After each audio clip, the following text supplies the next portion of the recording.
Bueno, buen día, buen sábado, ¿cómo les va? ¿Qué dicen?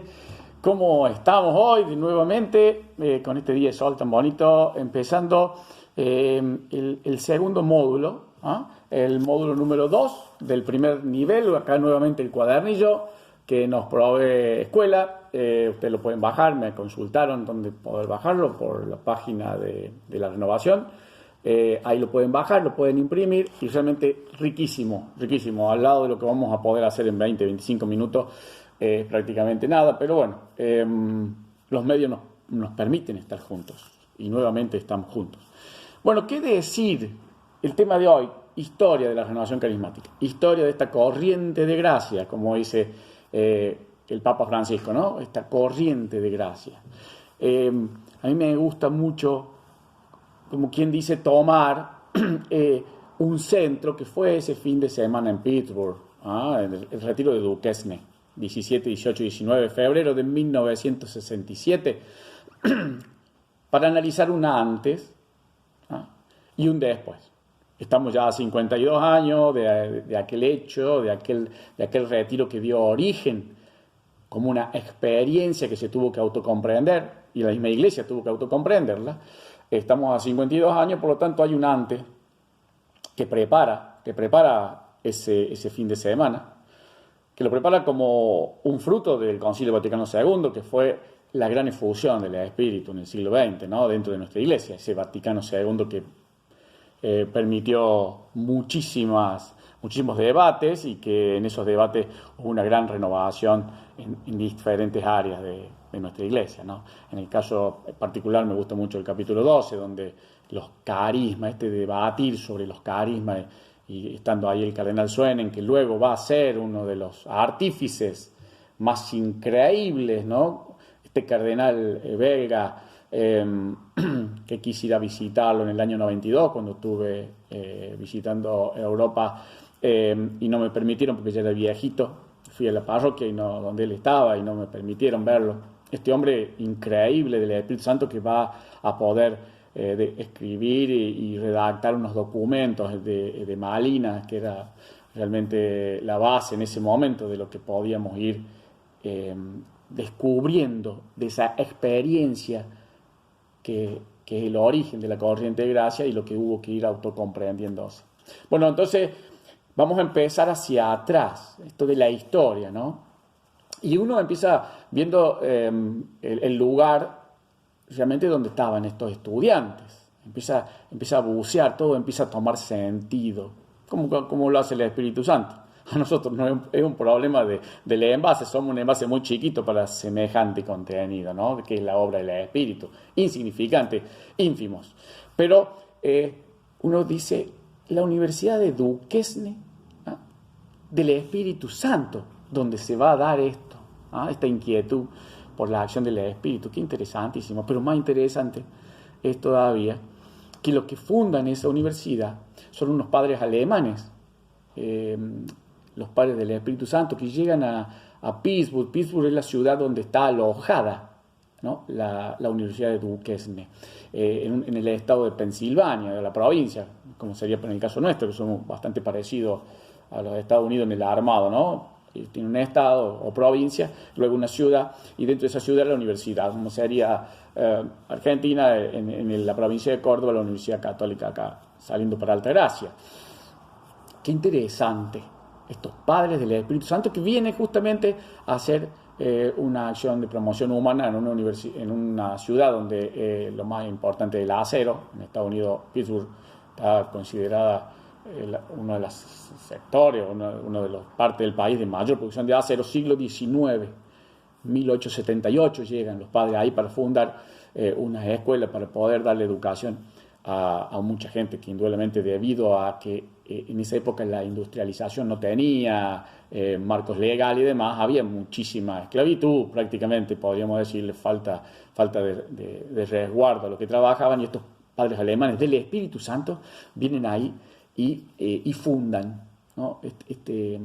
esta parte de educación. Va a dar origen a la Universidad de Duquesne del Espíritu Santo.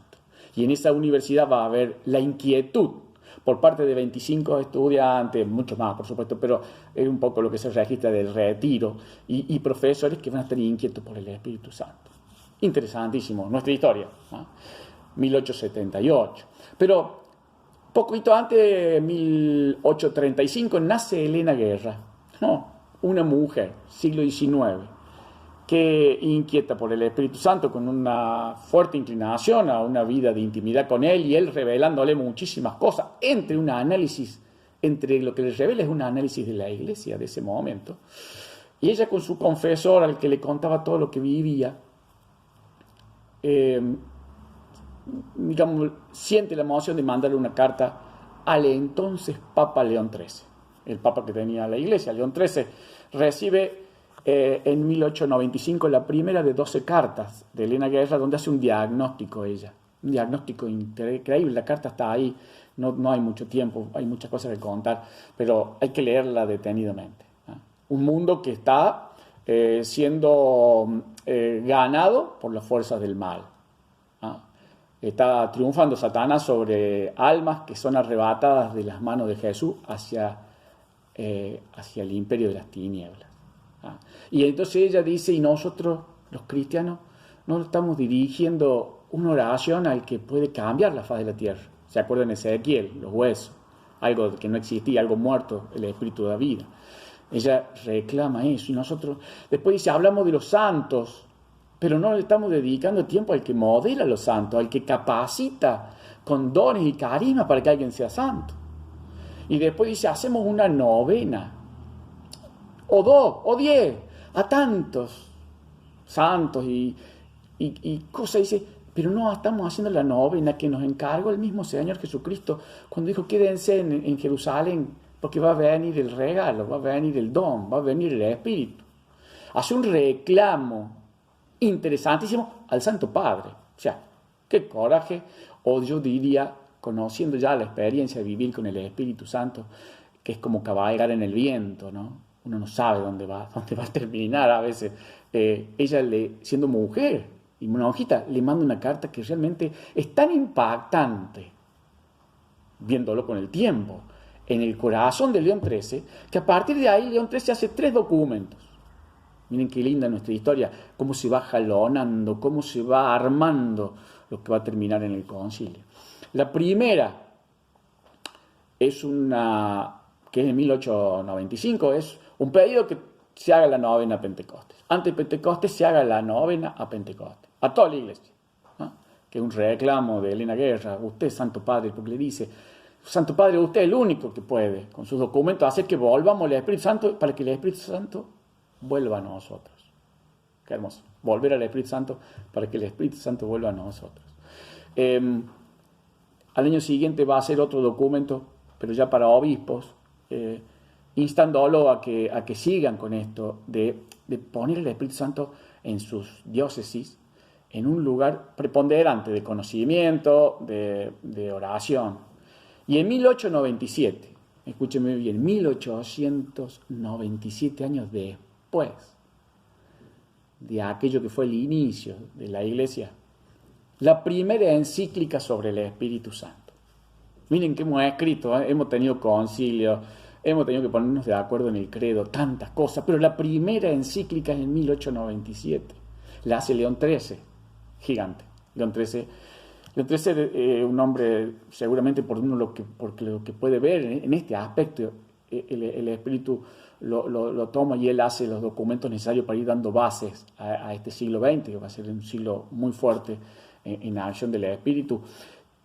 Y con una característica, cuando la noche del 31 de diciembre de 1900, a las 12, nosotros lo vivimos con Juan Pablo II en el año 2000, al 1 de enero de 1901, que se abre el siglo, León XIII, cuando abre, hace una consagración del siglo XX al Espíritu Santo. Increíble, interesantísimo también para entender eso. Lo va a rescatar algo interesante también para conocer nuestra historia. Los hermanos de la Reforma en el 2006 hacen un encuentro en el estadio de Los Ángeles Lakers, en el 2006, con 50.000 personas, donde festejan ellos los 100 años del pentecostalismo protestante. Y hay un libro que se hace para ese evento, impresionante el evento, al que son invitados carismáticos de la Iglesia Católica, nuestros representantes a nivel mundial y a nivel de Estados Unidos, y ellos hacen un reconocimiento a esa invocación del ministerio petrino ya, ni siquiera, digamos, si bien es León XIII, pero el ministerio petrino invocando el derramamiento del Espíritu Santo, porque en el 1900 y hasta el 1906 el pentecostalismo de la Iglesia de la Reforma toma toda la estabilidad que después va a tener durante el siglo XX.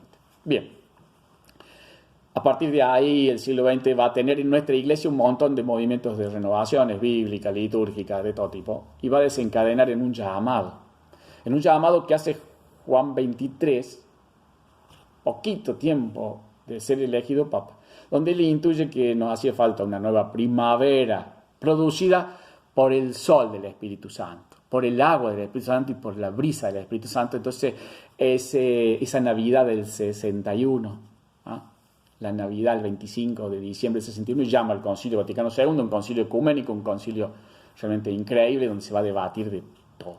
Se va a debatir cada tema, se van a proponer cosas. En el capítulo 12 está el tema de los dones y los carismas que terminan, ¿no es cierto?, en los informes finales, pudiendo acceder todo fiel. Lo va a cerrar Pablo VI, porque Juan XXIII va a morir de un cáncer de estómago, no lo va a poder terminar, lo va a terminar Pablo VI, lo va a terminar el 8 de diciembre de 1965.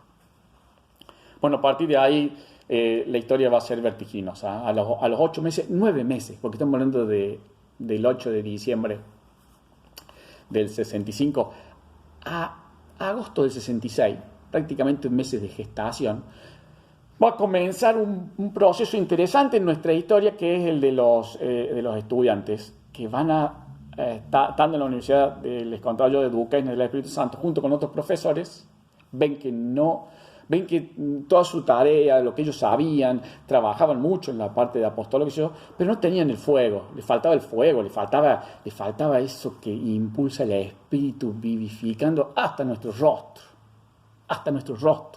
les faltaba. Entonces, intrigado por eso, porque no tenían ese impacto, parecía que mucho dependía de la fuerza de ellos, que todo lo que hacían parecía que dependía de la fuerza de ellos, que no estaban siendo capacitados por el Espíritu como leían en la Escritura. Cuando el Espíritu capacita, pasan dos cosas. El horizonte de la evangelización es impensable. A dónde podemos llegar es impensable. Cuando el Espíritu Santo está dentro de la persona y la capacita para algo, no tiene la persona idea hasta dónde está el horizonte, hasta dónde va a llegar la evangelización. Y por otro lado, la tarea del que está trabajando, la tarea del evangelizador, la tarea del hombre lleno del Espíritu Santo, se hace más livianita. Parece que todo depende de él, aunque uno va poniendo el cuerpo. Pero entonces estos estudiantes se sienten intrigados, muy intrigados. Un profesor, Stephen Clark, les acerca el libro La Cruz y el Puñal, un libro interesantísimo, también de los hermanos protestantes, de un pastor que trabaja con drogadictos en el Bronx, y toda la acción del Espíritu que lo lleva a una obra increíble. También les hacen leer los 4 primeros capítulos de los Hechos de los Apóstoles, algo de Lucas. Entonces comienza toda una serie de ebullición dentro de estos estudiantes, de ponerse expectantes, deseosos y anhelantes del Espíritu. Se empieza a hablar de que en la iglesia de la Reforma, los hermanos que tenían alrededor, también en la misma ciudad, se hablaba del bautismo en el Espíritu Santo, y nuestra historia comienza ya a producir los últimos días previos a lo que va a pasar en ese retiro en Duquesne, y que va a dar origen a la corriente de gracia. Esto viene a ser la preparación, ¿no? Una preparación donde uno el buscar afuera a alguien que también explicara algo, y que se sabía que había algo que incentivaba que el Espíritu se animara. Y entonces uno de los profesores se conecta con un sacerdote muy serio, episcopaliano, y entonces este hombre realmente los lleva a una charla, les invita a William Lewis y le dice: miren, yo no estoy metido, dice, dentro de las oraciones pentecostales, pero acá hay una señora que se llama Schumacher, la Betty Schumacher, que tiene una casa acá, yo la veo desde mi ventana. Ellos hacen oración de tipo así carismática. Entonces, con el 6 de enero se hace una reunión, el día de la Epifanía del Señor, el 6 de enero de 1967, una reunión en el escritorio del sacerdote, y la señora le dice, mire, yo lo voy a invitar a la casa de otra señora, de otra mujer, que trabajaba en uno de los centros comerciales más importantes de ahí, de Pittsburgh, una mujer muy bien, muy tranquila, muy bien, digamos, desde el punto de vista de cómo trabajaba en su iglesia y demás. Esta señora era Florencia Dodge, y ahí se hace la primera reunión, ¿no? En la que asisten Ralph Kiefer y Bourgeois, que son dos de los, como a veces cuando uno busca fundadores, son los que aparecen como fundadores de la renovación. En realidad son los primeros que van hacia afuera a buscar, y por supuesto el día 13, porque el 6 fue la reunión en lo del curita en lo del sacerdote episcopaliano, después el día 13 en la casa de la señora Dodge, el día 20 estos dos hombres piden que se oren por ellos, después que hay muchas explicaciones, y Ralph Kiefer le llega el don de lenguas. Va a pasar prácticamente un mes más que va a ser de preparación, y vamos a ir a Duquesne. Nuestra historia nace ahí, en ese retiro, que está lleno de comentarios, y es muy bonito lo que dice cada uno de ellos, ¿no? David Mangan, que estuvo con nosotros, Patrick Manfield, que también la hemos visto en todos lados. Realmente increíble, eso es para leerlo tranquilo, es para una charla sola.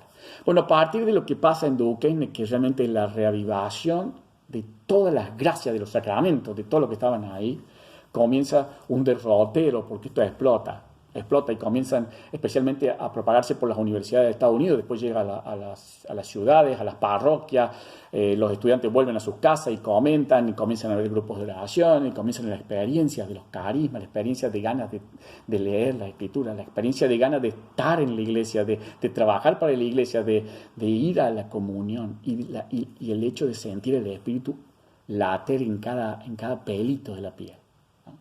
Así es que esos primeros años 60, se hacen conferencias, se empiezan a reunir para discutir, para ver qué está pasando.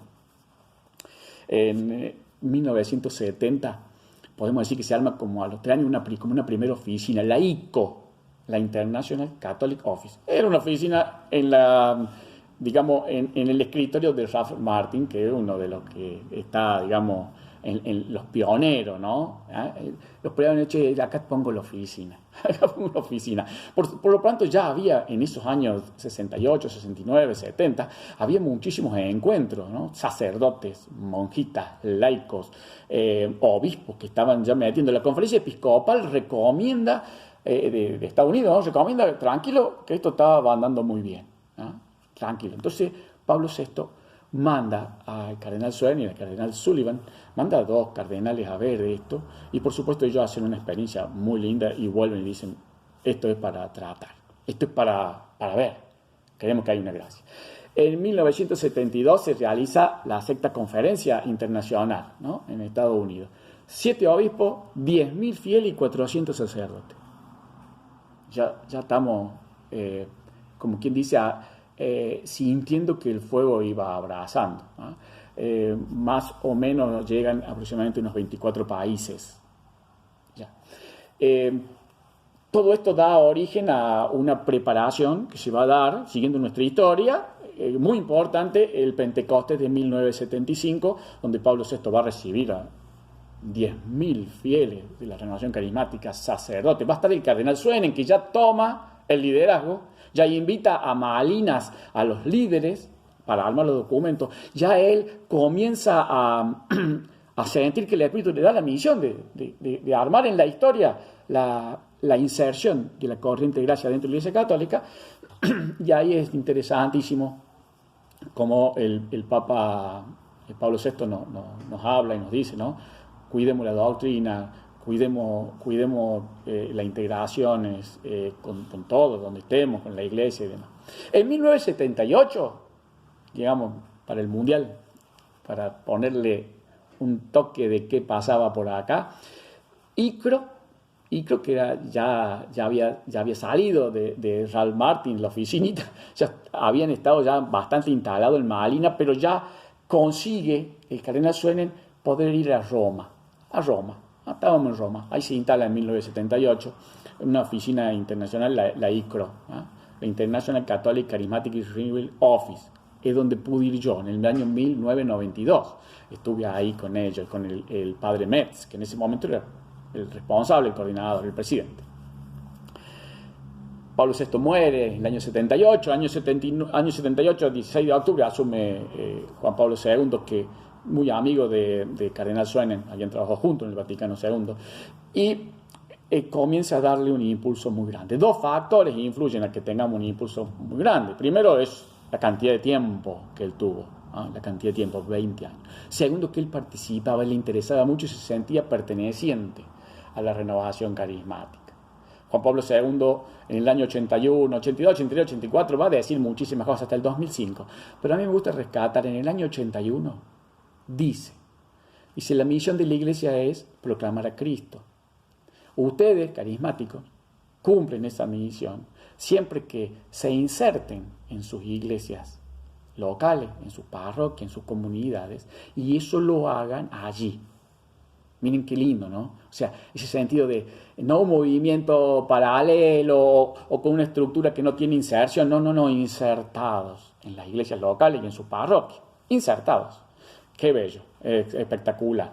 Y después en el 2005 me encanta cuando él ya muy viejito dice, deseo que la cultura de Pentecostés que proponen ustedes llegue a todos los confines de la tierra, que todo tenga la cultura de Pentecostés.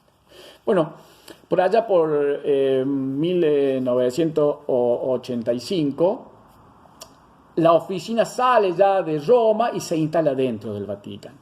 Ya estamos adentro del Vaticano en 1985, nos llevó bastantes años, del 67 al 85, pero bueno, también es interesante conocer esa historia, ¿no? Primero estuvimos en Estados Unidos, luego pudimos cruzar el charco y fuimos a Malina, de ahí fuimos a Roma y después de Roma, en el 85 estamos dentro del Vaticano. En el 86, el Papa Juan Pablo II escribe Dominum et vivificante, Señor y dador de vida. Otra belleza sobre el Espíritu Santo, una encíclica riquísima. ¿Qué está pasando en Córdoba? Esto de la historia. En Córdoba está pasando algo. Los grupos de oración existentes que estaban por distintas partes de la ciudad de Córdoba, en parroquias o en algunas congregaciones religiosas, a instancia del cardenal Primatesta y con la conducción del padre Carlos Heredia, comienzan a armar lo que van a ser los primeros estatutos como asociación privada de fieles que se aprueban en Argentina. El 27 de junio de 1985 son aprobados a experimentum por el entonces cardenal Raúl Francisco Primatesta, este reconocimiento a este grupo particular dentro de la iglesia cordobesa, que tenía una misión particular, que tiene una razón de ser del Espíritu Santo y que tenía que estar reconocido e integrado a la pastoral diocesana y pastoral parroquia. Interesantísimo, año 85 para nosotros los cordobeses, interesantísimo. En el 89, a instancia de que el que está a cargo en la conferencia episcopal de los laicos y familia, era Monseñor Arancibia, que era el obispo auxiliar de Córdoba, se proponen también unos estatutos que no van a prosperar mucho, unos estatutos nacionales, allá en 1989. 1991 son reconocidos como asociación privada de fieles la fraternidad de comunidades de alianza, una de las expresiones de la renovación carismática. 1991 ya la Santa Sede, la Iglesia Universal, lo reconoce como asociación privada de fieles a las comunidades de alianza. Qué interesantísimo, ¿no? Ya comienza la Iglesia a decir, ustedes proponen esto, los reconocen. En 1993, 14 de septiembre del 93, es reconocida todas las demás expresiones que se aglutinan en lo que se va a llamar ya no ICROS, sino ICRES, y que indudablemente va a dar un marco mucho más sólido a la acción y a la coordinación de los servicios internacionales. Eso va a ser muy, muy interesante, especialmente porque las dos van a caminar varios años juntas, van a caminar prácticamente 20, 25 años juntas y luego van a ser llamadas por Francisco, allá por el 2015, para un diálogo de unidad y que se va a producir luego. que ya lo voy a contar. Pero siguiendo como viene el tema, allá por el 1995, después del 93 se reconoce en Roma a la renovación carismática. En el 95 nosotros acá estamos mirando todo lo que hemos caminado y en esa mirada descubrimos que hay que ver nuevamente los lineamientos y hacemos la primera reforma, con una característica que me encanta, que fue la de poner una escuela oficial que tuviera dentro de los lineamientos como un artículo más para formarnos y poder brindar un mejor servicio. Luego, en el 2005, 10 años después, lo vamos a volver a ver. Y en esa mirada nueva vamos a hacer otros cambios para darle más estabilidad a la Asociación Privada de Fieles de Córdoba, para darle mayor empuje, para darle una estructura mucho más sólida, que eso es lo que persigue en realidad, no quitarle nada al espíritu, sino dar marcos para que el espíritu se desarrolle con más fuerza. Esos son los estatutos vigentes hasta el día de hoy. En el 2011 son aprobados por la Conferencia Episcopal Argentina los estatutos de la renovación carismática, de la corriente de gracia, donde se integran los grupos de oración y las comunidades de alianza. Muy, muy rico, muy rico. Lo que se logra en el 2011 a nivel del país fue exquisito. Realmente cuando lo vemos, de estar juntos, las distintas expresiones, en forma incipiente, en forma germinal, pero ya tenemos un paso que no teníamos a nivel nacional. Por supuesto que va a subir Benedicto, y en ese subir de Benedicto va a poner digamos, un énfasis muy grande, especialmente en la formación, especialmente en la entrega nuestra a todo lo que representa la inserción de esta ya gran corriente de gracia que estaba en 120 países en todas las iglesias locales. Marzo del 2013, Habemus Francisco. Creo que fue una cosa que a la renovación le vino como anillo al dedo. Primero por la experiencia que él tenía en Buenos Aires, por la experiencia ecuménica, que es uno de los orígenes, ¿no? Y de los objetivos de la renovación carismática, y por el apoyo que le da, digamos, animándose a llamar justamente bautismo en el Espíritu Santo a la experiencia que debemos transmitir a la iglesia. Y lo más grande, sentir que debía haber unidad en un solo servicio, que esto es exquisito, en nuestra historia es exquisito. Un solo servicio para todas las expresiones carismáticas. Qué bonito. Gracias, Francisco, gracias por esta mirada, gracias por lo que hiciste, guiado por el Espíritu Santo. Y para colmo digo yo, en esa expresión que todavía a mí me gusta, yo siempre siento que estoy en un café con todos ustedes, aunque no estoy cerca, pero siento que estoy en un café. Tenemos un argentino que estuvo desde el primer momento, Pino Scafuro, un hombre de la renovación carismática en Buenos Aires, un hombre muy cercano al Papa, fue junto con Michelle Moran, una inglesa de una comunidad de alianza, fueron realmente los que trabajaron mucho, y hoy Charis, digamos, bueno, la oficina carismática para todas las expresiones, o si queremos decirle en su etimología, significa bondad, gracia. Me parece que las dos tan perfectas para que la usemos, ¿no? En la unidad, la bondad, la gracia. Pino Scafuro, gracias por todo lo que has hecho también, por todo lo que nos representaste. Bueno, ¿qué más decirle? Ustedes en Córdoba, en el año 2014, el 23 de septiembre, fuimos aprobados como una asociación privada, como una asociación civil. ¿Por qué? Porque necesitábamos manejar recursos y teníamos que hacerlo como corresponde, de una forma ordenada, de una forma con los bancos, como se hacen las cosas en serio, ¿no? Cuando uno tiene seriedad. Fuimos aprobados, ¿no? Y también en Córdoba se aprobó en el 2013 algo increíble que era como un presagio de lo que iba a venir con Chari, ¿no? El Consejo de las Expresiones Carismáticas, que es el ente que justamente en Córdoba, tiene una composición que están representadas todas las expresiones carismáticas aprobadas por el arzobispo de Córdoba. Esto es lo más parecido a lo que podemos tener a Charis. Años antes, un solo servicio que coordina, que incentiva, que articula a las expresiones carismáticas. Eso se aprobó en el 2003. Desde ya, muchísimas gracias. Quiero decir solamente algunas cosas de Charis, que me encanta. Charis me ha apasionado, no paro de leerlo, ¿no? Bueno, Charis lo pidió el Papa Francisco, entró en vigor entró en vigor ya el 9 del 6 del 2019. Han dejado de existir como entes de servicio en la comunidad de alianza, digamos la fraternidad, y persigue tres cosas: bautismo en el Espíritu Santo, o sea, promocionar y articular la unidad de los cristianos, el ecumenismo y el servicio a los pobres. No nos olvidemos de eso. El servicio a los pobres, la unidad de los cristianos y el bautismo en el Espíritu Santo. Gracias por este momentito, gracias por esto. Hay millones de cosas, anécdotas, tengo anécdotas para tirar para arriba, pero bueno, ha sido poder contarles un poquito de historia. El cuadernillo sin desperdicio, por favor, léanlo despacito con unos mates ahora que hay tiempo, sin desperdicio. Bendiciones para todos, una oración para que estemos a la altura del servicio, para que estemos a la altura de estos tres objetivos. Cuando ya el país se ponga en marcha, ahora mismo, pero cuando se ponga en marcha, salgamos a compartir, a hacer eventos para compartir el Espíritu Santo. Busquemos hacer algo por otros, con nuestros hermanos separados, con nuestros hermanos de la Reforma, me gusta decirle a mí, y trabajemos por los más necesitados. Trabajemos por aquellos que no tienen lo suficiente para vivir, y para desarrollar su vida. Bendiciones a todos, un gran abrazo.